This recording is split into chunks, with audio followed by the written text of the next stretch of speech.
कृष्णाय वासुदेवाय हरये परमात्मने प्रणतक्लेशनाशाय गोविन्दाय नमो नमः। नाम संकीर्तनं यस्य सर्वपापप्रणाशनं प्रणामो दुःखशमनस्तं नमामि हरिं परम्। ॐ विश्वं विष्णुर्वषट्कारो भूतभव्यभवत्प्रभुः भूतकृद्भूतभृद्भावो भूतात्मा भूतभावनः भूतात्मा परमात्मा च मुक्तानां परमागतिः अव्ययः पुरुषः साक्षी क्षेत्रज्ञोऽक्षर एव च योगो योगविदां नेता प्रधानपुरुषेश्वरः नारसिंहवपुः श्रीमान् केशवः पुरुषोत्तमः सर्वः शर्वः शिवः स्थाणुर्भूतादिर्निधिरव्ययः सम्भवो भावनो भर्ता प्रभवः प्रभुरीश्वरः स्वयंभू शम्भुरादित्यः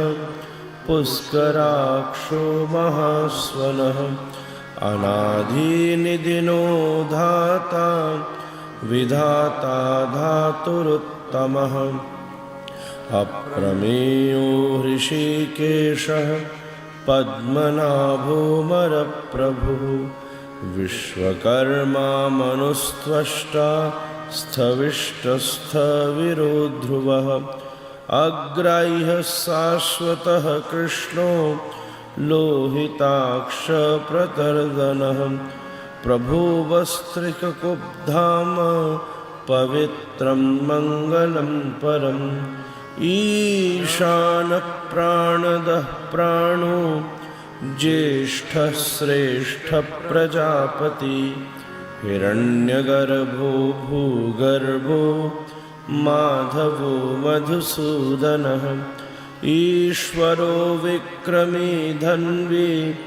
मेधावी विक्रमः क्रम अनुत्तमो दुराधर्षः कृतज्ञः कृतिरात्मवान् सुरेशः शरणं शर्म विश्वरेता प्रजाभवः अह संवत्सरो व्यालः प्रत्ययः सर्वदर्शनः अजः सर्वेश्वरः सिद्धः सिद्धि सर्वादिरुच्युतः वृषा कपिरमेयात्मा सर्वयोगविनिश्रितः वसुर्वसुमना सत्य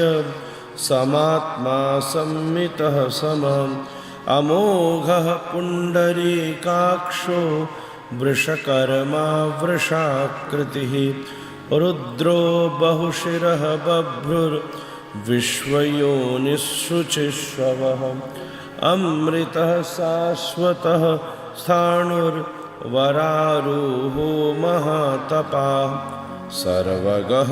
सर्वविद्भानुर्विश्वक्सेनो जनार्दनः वेदो वेदविदज्ञं वो वेदांगो वेदवित्कविः लोकाध्यक्षः सुराध्यक्षो धर्माध्यक्षः कृताकृतः चतुरात्मा चतुर्व्यूहश्चतुर्दंष्ट्रश्चतुर्भुजः भ्राजुष्णुर्भोजनं भोक्ता सहिष्णुर्जगदादिजः अनघो विजयो जेता विश्वयोनिः पुनर्वसुः उपेन्द्रो वामनः प्रांशुरमोघः सुचिरूर्जिता अतीन्द्रः संग्रह सर्गो धृतात्मा नियमो यमः वेद्यो वैद्यः सदा योगी वीरः माधवो मधुः अतीन्द्रियो महामायो महोत्साहो महाबलः महाबुद्धिर्महावीर्यो महाशक्तिर्महाद्युति अनिर्देश्य वपुः श्रीमान् ये आत्मा महादृधृक् महेश्वासो महीभर्ता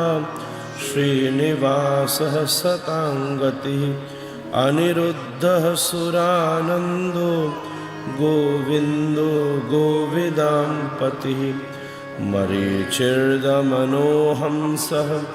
सुपर्णो भुजगोत्तमः हिरण्यनाभः सुतपाः पद्मनाभः प्रजापतिः अमृत्युः सर्वदिक्सिंहः सन्धाता सन्धिमां स्थिरः अजो दुर्मर्षणः शास्ता विश्रुतात्मा सुहारिः गुरुर्गुरुतमो धामः सत्यः सत्यपराक्रमः निमिषो निमिषस्रग्भिः वाचस्पतिरुदारधीः अग्रणी ग्रामणी श्रीमान् न्यायो नेता समीरणः सहस्रमूर्धा विश्वात्मा सहस्राक्षः सहस्रपाम् आवर्तनो निवृत्तात्मा संवृतः संप्रमर्दनः अहसंवर्तको वह्निरनिलो धरणीधरः सुप्रसादप्रसन्नात्मा विश्वदृक् विश्वभुग् विभुः सत्कर्ता सत्कृतः साधुर्जह्नुर्नारायणो नरः असंख्येयो मे आत्मा विशिष्टः सृष्टिकृच्छ्रुषिः सिद्धार्थः सिद्धिसङ्कल्पः सिद्धिदः सिद्धिसाधनः वृषाही वृषभो विष्णुर्वृषपर्वा वृषोदरः वर्धनो वर्धमानश्च विविक्तः श्रुतिसागरः सुभुजो दुर्धरो वाग्मी महेन्द्रो वसुदो वसुः नैकरूपो बृहद्रूपः क्षिपिविष्टप्रकाशनः ओजस्तेजोद्युतिधरः प्रकाशात्मा प्रतापनः ऋद्धस्पष्टाक्षरो मन्त्रश्चन्द्रांशुभास्करोद्युतिः अमृतांशुद्भवो भानु शशबिन्दुसुरेश्वरः औषधं जगतः सेतु सत्यधर्मपराक्रमः भूतभव्यभवन्नाथः पवनः पावनो नलः कामः कामकृत्कान्तः कामः कामप्रदः प्रभुः युगादिकृत्युगावर्तो नैकमायो महाशनः अदृश्यो व्यक्तरूपश्च सहस्रजित् अनन्तजित् ष्टो विशिष्टसृष्टेष्टः शिखण्डी नहुषो वृषः क्रोधः क्रोधकृत्कर्ता विश्वबाहुर्महीधरः अच्युतः प्रथितः प्राणः प्राणदो वासवानुजः अपां निधिरधिष्ठान अप्रमत्तः प्रतिष्ठितः स्कन्दः स्कन्दधरो धुर्यो वरदो वायुवाहनः वासुदेवो बृहद्भानुर् आदिदेवः पुरन्दरः अशोकस्तारणस्तारः शूरः शौरिजनेश्वरः अनुकूलः सतावर्तः पद्मे पद्मनिभीक्षणः पद्मनाभो रविन्दाक्षः पद्मगर्भः शरीरभृत् महर्षिरिद्धो वृद्धात्मा महक्षो गरुणध्वजम् अतुलः शरभो भीमः समयज्ञो हविर्हरिः सर्वलक्षणलक्षण्यो लक्ष्मीवान् समितिञ्जयः विशरो रोहितो मार्गो हेतुर्दामोदरः सः महीधरो महाभागो वेगवानमिताशनः उद्धवः क्षोभणो देवः श्रीगर्भः परमेश्वरः करणं कारणं कर्ता विकर्ता गहनो गुहः व्यवसायो व्यवस्थानः संस्थानं स्थानदो ध्रुवः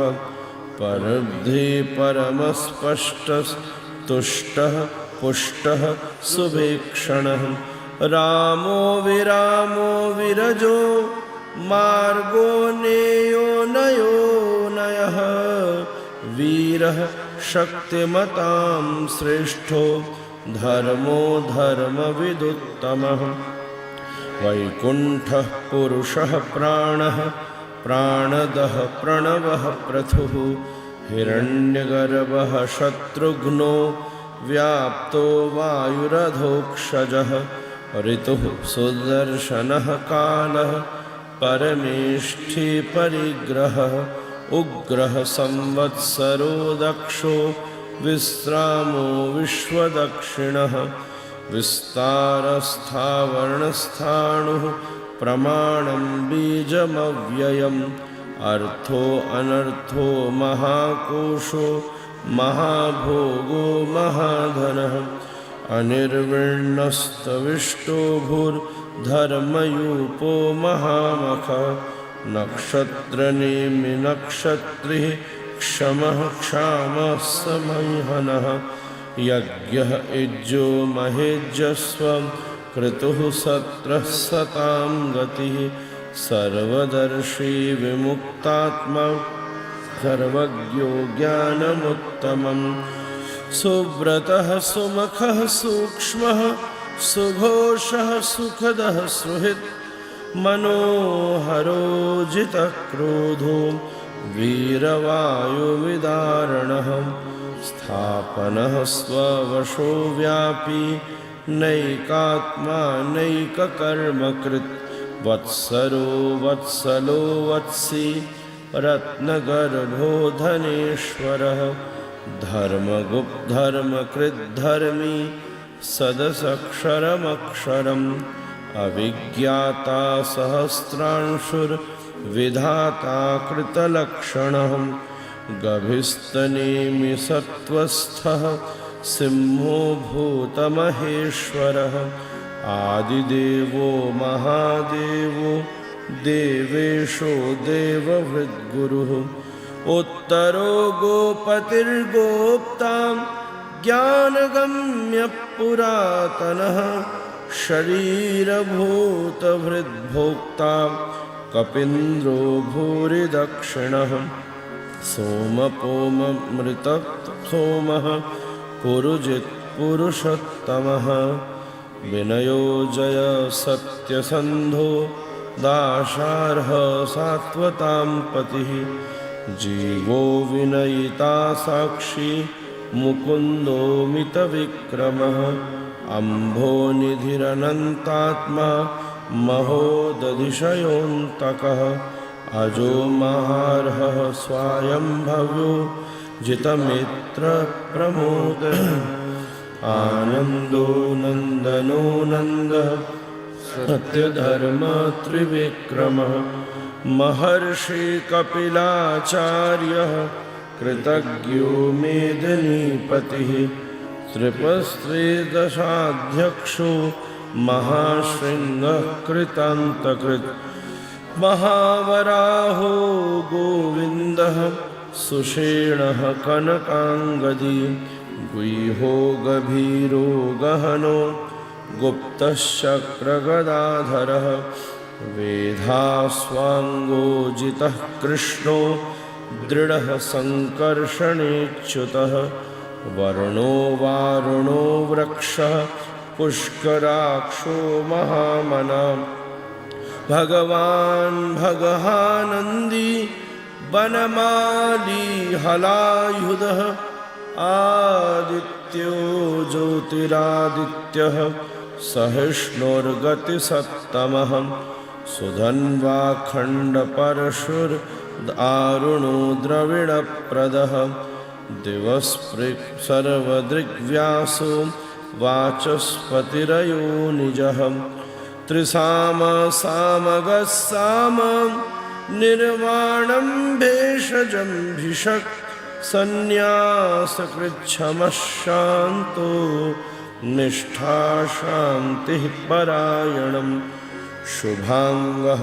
शान्तिदः स्रष्टा कुमुदः कुबिलेशयः गोहितो गोपतिर्गोप्ता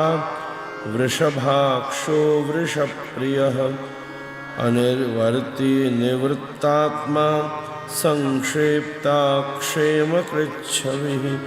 श्रीवत्सवक्षा श्रीवासः श्रीपतिः श्रीमतांवरः श्रीदः श्रीशः श्रीनिवासः श्रीनिधिः श्रीविभावनः श्रीधरः श्रीकरः श्रेयः श्रीमान् लोकस्त्रयाश्रयः स्वाक्षः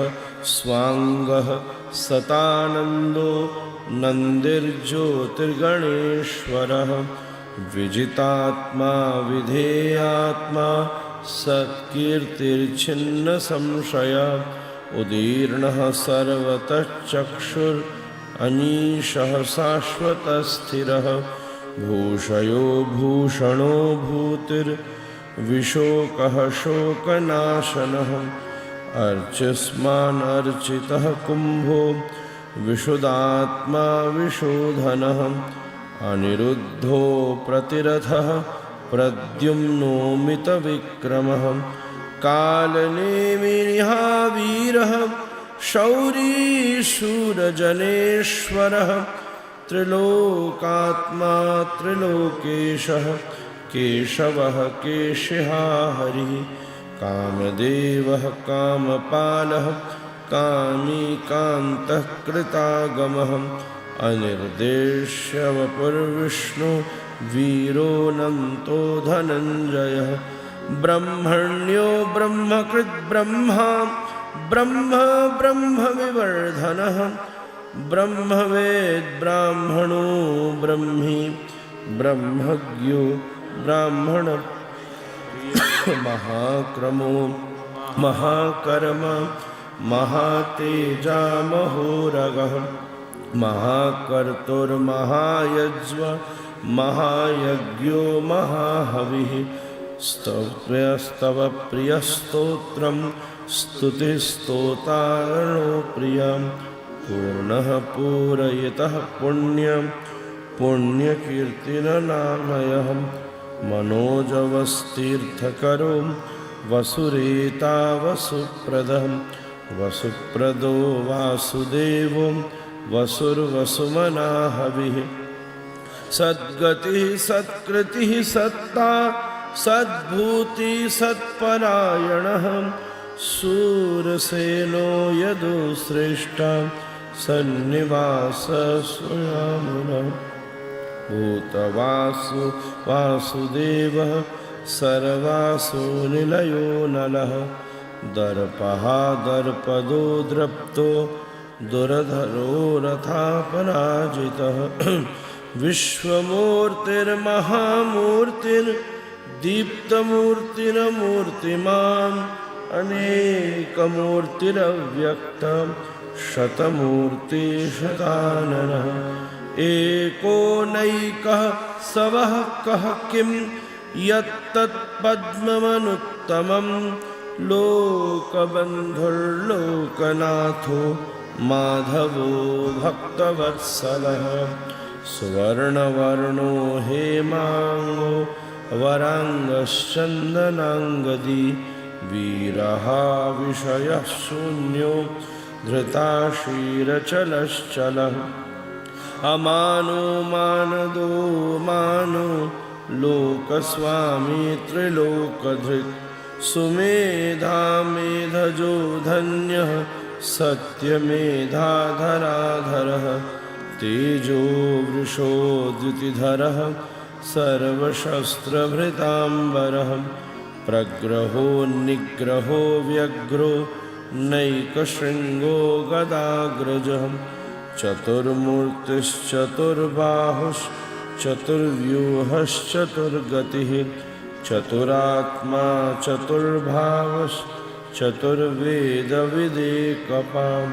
समावर्तो निवृत्तात्मा दुर्जयो दुरतिक्रमः दुर्लभो दुर्गमो दुर्गो दुरावासो दुराम्रियः शुभांगो लोकसारंगस्तन्तु विवर्धनः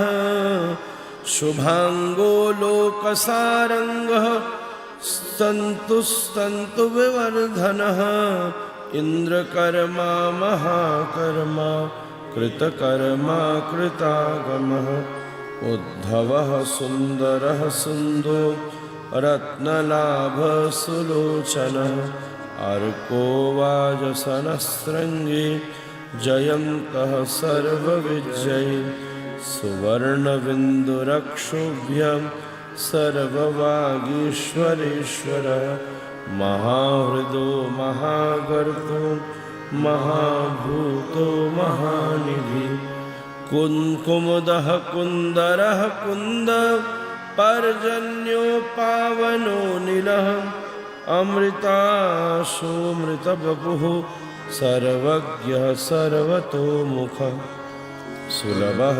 सुव्रतः सिद्धः शत्रुजिक्षत्रुतापनः न्यग्रोदोदुम्बरस्वास्थश्चाणूरान्ध्रनिषूदनः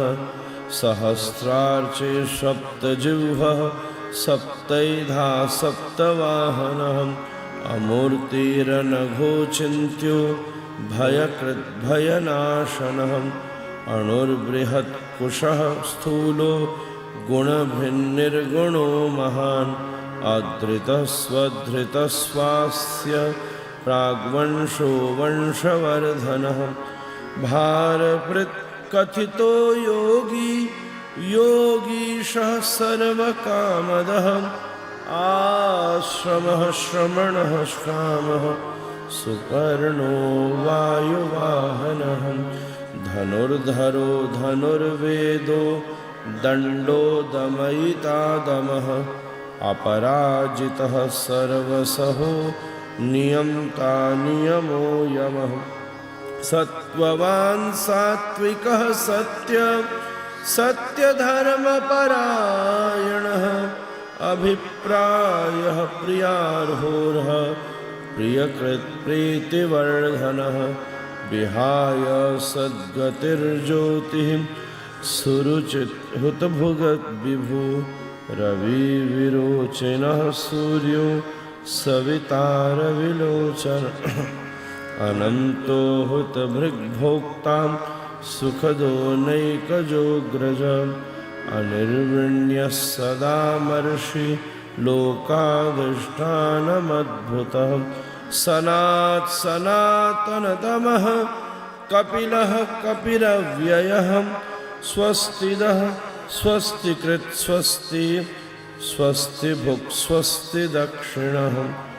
अरौद्रः कुण्डलीचक्रे वृक्यमिर्जितशासनं शब्दातिगः शब्दसः शिशिरः शर्वरीकरः अक्रूरः पेशलो दक्षो दक्षिणः क्षीमणाम्बरः विदुत्तमो वीतभयः पुण्यश्रवणकीर्तनः उत्तारणो दुष्कृतिः पुण्यो दुःस्वप्ननाशनः वीरः रक्षणः सन्तो जीवनः पर्यवस्थितः अनन्तरूपो अनन्तस्त्रीर्जितमन्युर्भयापः चतुरस्रो गभीरात्मा विदिशो व्यादिशो दिशः अनादिर्भूर्भुवो लक्ष्मीः सुवीरो रुचिराङ्गदः जननो जनजन्मादिर्भीमो भीमपराक्रमः आधारनिलयो धाता पुष्पहास प्रजागरः ऊर्ध्वगः सत्पथाचार प्राणदः प्रणवः प्रणः प्रमाणं प्राणनिलयः प्राणभृत् प्राणजीवनः तत्त्वं तत्त्वविदेयात्मा जन्म मृत्यु जरातिगः भूर्वसस्तस्य सस्तार सविता प्रपितामहः यज्ञो यज्ञपतिर्यज्ञ यज्ञाङ्गो यज्ञवाहनः यज्ञभृत् यत्कृतः यज्ञी यज्ञभुक् यज्ञसाधनः यज्ञान्तकृत् यज्ञगुह्यः मन्नमन्नाद एव च आत्मयोनिः स्वयं जातो वैखानः सामगायनः देवकीनन्दनस्रष्टा क्षितीशः पापनाशनः शङ्खभृन्नन्दके चक्री सारङ्गधन्वागदाधरं रथाङ्गपाणिरक्षोभ्यः सर्वप्रहरणायुध सर्वप्रहरणायुध ॐ नमः इति श्री राधा रमणार्पणमस्तु।